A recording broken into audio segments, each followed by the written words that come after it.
guys, welcome to Better Bachelor. My name is Joker with a face for radio and a voice for print. Today we're going to jump right into the new double standard. I've got a photo here of an older guy with a younger woman, which has been around since the dawn of time because women like power and status, and they like looks too, don't get me wrong. But they like money and power and status, and they're willing to, quote-unquote, put up with an older guy to get the money, the power, the status, and what it gives them. But there's kind of a new trend coming along here where younger men are being with older women, which hasn't happened much, but you see it with Will Smith's wife, ironically, Jada Pinkett Smith, when she hooked up with that 24-year-old dude when they were married. You see it with, like, Madonna, I think. She's got, like, a 20-something, and she's in her 60s. And women are kind of pushing back against this. This first photo I have is, like, here's a young lady that's bragging, your dad is my cardio. So we have some back and forth here where some women, usually older women, are shaming men for dating younger women. And we know why they're doing that. It's because the younger women are having the opportunities and the excitement and the fun and the advantages and the money, and they're getting all these things from older guys, and a lot of younger women do like older men. I've been told this many times myself. My last relationships have all been in their 20s, as I'm in my 40s, and it was not. Most of them were not initiated by me, or if I did, like, there was some flirting going on, and then I asked them out or something like that. But women are not being shamed here for when a younger woman wants an older man. No one's shaming the women. They only shame the men. And why are they doing this? It's because those women don't have the opportunity anymore. So here's the first half. This is written by a Mary Madigan. She says, Dane Cook and Kelsey Taylor's 27-year age gap gives me the ick. And then I'll talk about the other flip side of this. Comedian Dane Cook, 50, has proposed to his 23-year-old girlfriend, but there's a big problem going on behind the scenes. There isn't a big problem going on behind the scenes. To this woman, this Mary Madigan, there's a big problem going behind the scenes. Comedian Dane Cook, 50, just announced his engagement to his 23-year-old partner, Kelsey Taylor, and the news has officially made everyone uncomfortable and given me the ick. It hasn't made everyone uncomfortable, but do you see how they project it? Like, oh, I feel gross about this, so I'm sure a lot of other people do too. There's a 27-year age gap between the pair. Yes, that's almost 3 decades. They've been dating since she was 18. Oh, okay, doesn't matter. She was legal. If you're uncomfortable with that, change the dating age to 21 or the legal age or whatever. She says, are you uncomfortable yet? Think of an 18-year-old girl you know and imagine them dating a man you know in his 40s, and you'll probably get there. Now, again, I don't know about you. Dane Cook, yeah, he's got a couple of wrinkles around his eyes, and yes, she's, young. But she certainly looks happy, especially when she got a fat carrot or fat ring on her finger. But she's smiling in this other picture. She seems happy. She's been with him for 5 years. And what do they say that she does? This page jumps around a little bit. I don't know what she does. Let me see if they say what she does. They say because age gaps create power imbalances. No matter how you look at Cook's love story with his fiancée, there's serious power imbalance, starting with the fact that when they first started dating, she wasn't legally allowed to drink in America, and he was a homeowner in his 40s. Doesn't matter. She was illegally allowed to date because she's 18. And you know what? She chose him. Because, again, this is the trope, right? Oh, this man is taking advantage of this young, poor, impressionable woman. I bet a lot of you guys out there would be, oh, she's just taking advantage of him because she's young and doesn't have any money and really don't have anything going on. And she's, hooking up with a dude that's popular and successful and probably trying to run away with half his cash. So really it depends on which way you look at this. She looks at it only one direction, but it is a two-way street. He's getting something out of it, youth, vivacious, etc., and she's getting something out of it. And just to get personal for a second, when I was 19, I dated a guy in his 30s, And I thought it made me mature and cool, but on reflection, he liked me because I was vulnerable and malleable. Maybe. Or maybe he liked you because you were young and had a nice perky set of tits. Like, who knows? But the whole point is, notice when she was 19, she was dating a guy in her 30s. She had no problems with it then. But now, of course, she's got to find the excuses. Why? Probably because she doesn't have the same, because she'd never have a chance at a guy like Dane Cook. I didn't have enough relationship experience or life experience to have any power within that relationship. Who needs power? See, she's looking at it from a power dynamic, like who has the power in this relationship? How about if you're happy? How about you don't need any power between the two people? It's mutual trust and caring, and you're with each other because you care about each other. And if you stop caring about each other, you live. She automatically assumes that like Dane is trying to like push her to do things or controlling her. That's a woman that's got a lot of damage in her past, and she's projecting her bad past onto Dane and his girlfriend. You don't know what it's like. Maybe she's the bossy one behind the scenes. I mean, if you look at Johnny Depp and Amber Heard, I don't even know if I can say those names on YouTube anymore because they always crap on stuff. But if you look at those two, there's quite an age gap of almost 20 years between the two of them. But look which one was the one doing all the shoving and pushing around and controlling things. It certainly wasn't Johnny. She says, I said, blah, blah, blah. She's talking about her own past, and who cares? Cook's engagement has also created a platform for middle-aged men to comment things like any guy in their 50s would love to date a woman in their 20s, and younger women are better. See, there's the sting right there. There's the sting right there. And she says his engagement has created a platform for middle-aged men to comment. Sweetheart, middle-aged men have been commenting on things like that forever. You want to know why? Because middle-aged men have done things like this forever. There's a guy that it was in his 70s that was dating like 5 20-somethings at the same time. His name was Hugh Hefner. I think he ended up engaging and getting married to them. Was anybody really complaining about that? No. So what she's doing, again, is projecting, because right here, younger women are better. Dane didn't say this. Dane didn't say any guy in their 50s would love to date a woman in their 20s and younger women are better. Dane didn't. She is. This is an opinion piece.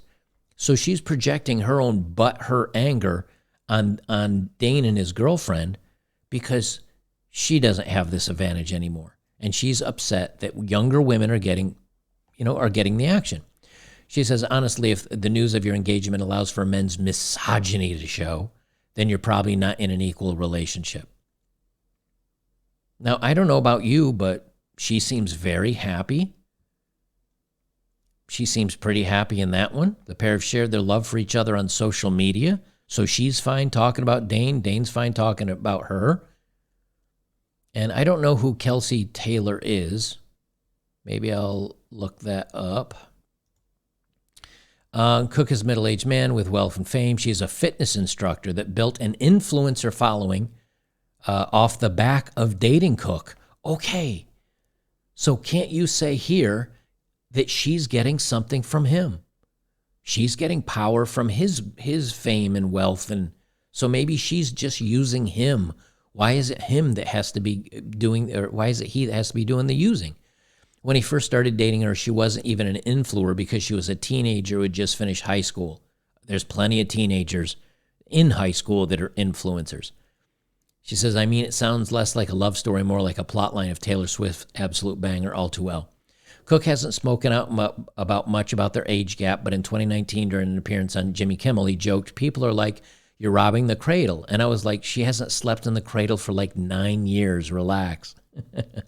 And he's a comedian, so obviously he's joking. And she says, and if that statement doesn't make you feel queasy, nothing will. Yes, because she was sleeping in a cradle at the age of 12. Shut up. Again, this is all projection, but I want you to hear the projection because this is how a lot of women, and we're going back even like the other story I did today about Lolo Jones. This is the kind of stuff that when Lolo Jones doesn't find her man, doesn't land a dude, ends up having to freeze her eggs and everything like that.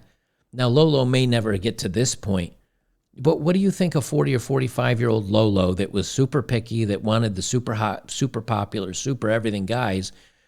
What do you think a woman that wants that, sleeps around, tries to get all these men to fall in love with her, and they never do because they look at her as a turn on the merry-go-round versus an actual relationship? What happens when that woman gets into her 40s and 50s, maybe has gained some weight, starts getting the crow's feet around her eyes, and all the men that she still wants are now dating the 20-somethings. This is her. This is her bitter raging at the world. And so she's projecting on everybody else's relationships as if somehow that has anything to do with her. Dane Cook isn't hurting her. His girlfriend Taylor isn't doing anything to this author. But she takes it to write in news.com.au about how awful this is. And this is why I think so much hate is coming against middle-aged men or the patriarchy and all the other crap that they come up with.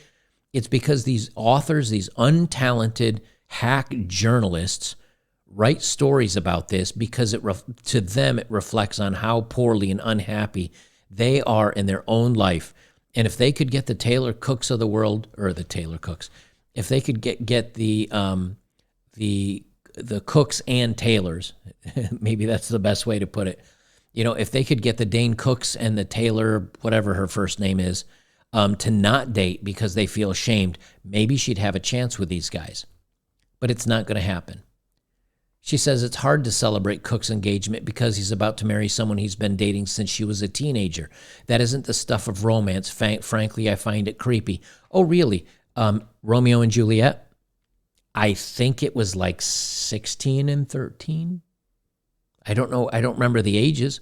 That's pretty darn young.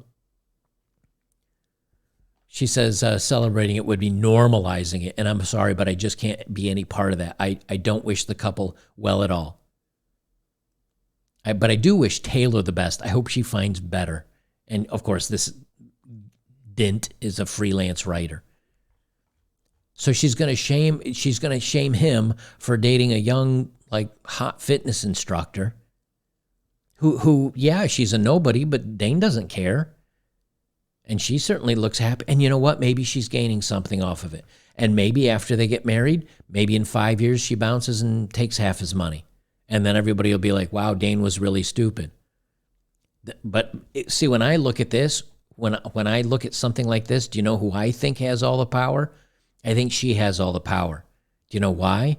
Because she has nothing except her looks. Now, maybe she has a great personality and everything as well, but she brings nothing to the table but her looks and her athleticism. And so when she decides to bail in 2, 3, 5, whatever time frame, because Dane's getting a little bit of gray hair, she'll probably walk away with half his money.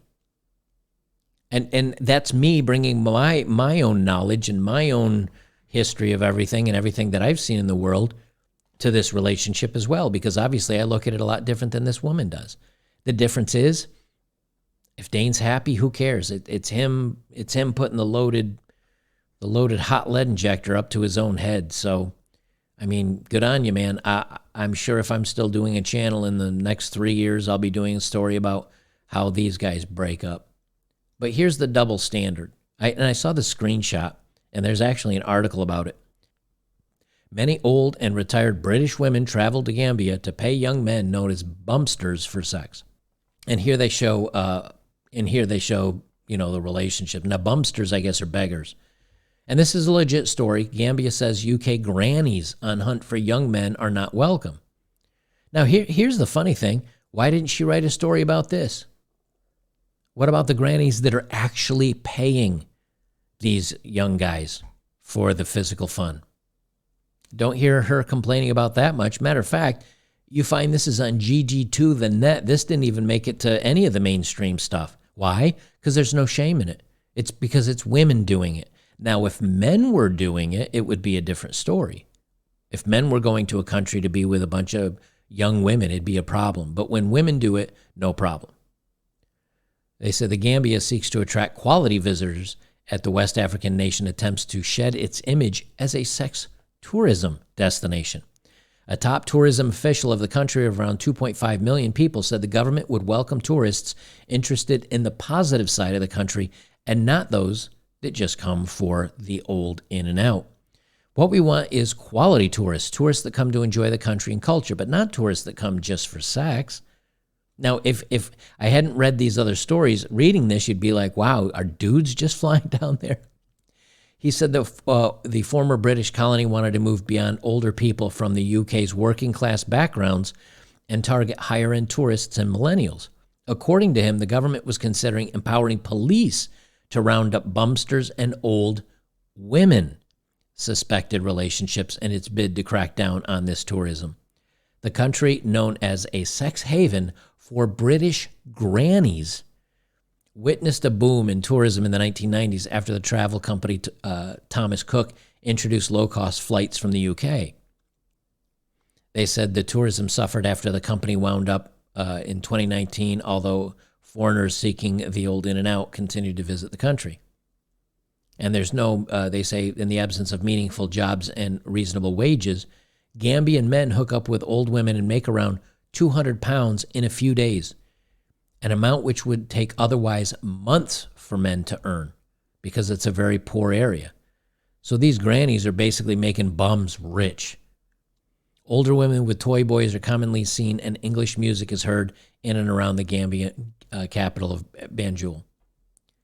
But they're trying to fight this, and they're actually might like have to make this illegal or something. But you see the double standard. This bint over here didn't write anything about that. But it's a crazy double standard. And they're trying, something I didn't pull up the article. I wish I had something, but something I've been reading more and more about is if you look at Jada Pinkett Smith, she was not shamed. If you look at Madonna having a 20-year-old boyfriend and she's in her 60s, she wasn't shamed. And some tried to shame Hugh Hefner back in the day for him, but he's always been involved in Playboy and with all these younger women. But now more and more what's happening is women in their 20s are doing the party it up girl. Maybe they end up with an accidental kid or two by a couple of their hookups. And these women are then drifting into their 30s. And you see it all the time on the dating apps that I do, dating apps of the day, where these women are ending up in their 30s and they're bitter and they're angry because the guys that they want, the guys that they always wanted to marry them, they slept with, they hooked up with, they got used by. They couldn't get married. Those guys would never, those guys will probably never propose to anybody because they have literally women tripping over themselves to be with them. And so those women end up with, well, we call them alpha widows. There's a reason for that. It's because they've had it so good for so long that when that goes away, they've kind of widowed themselves because they'll never choose any man that is any lower than their dream guy, even though they're well beyond being a dream girl for anybody.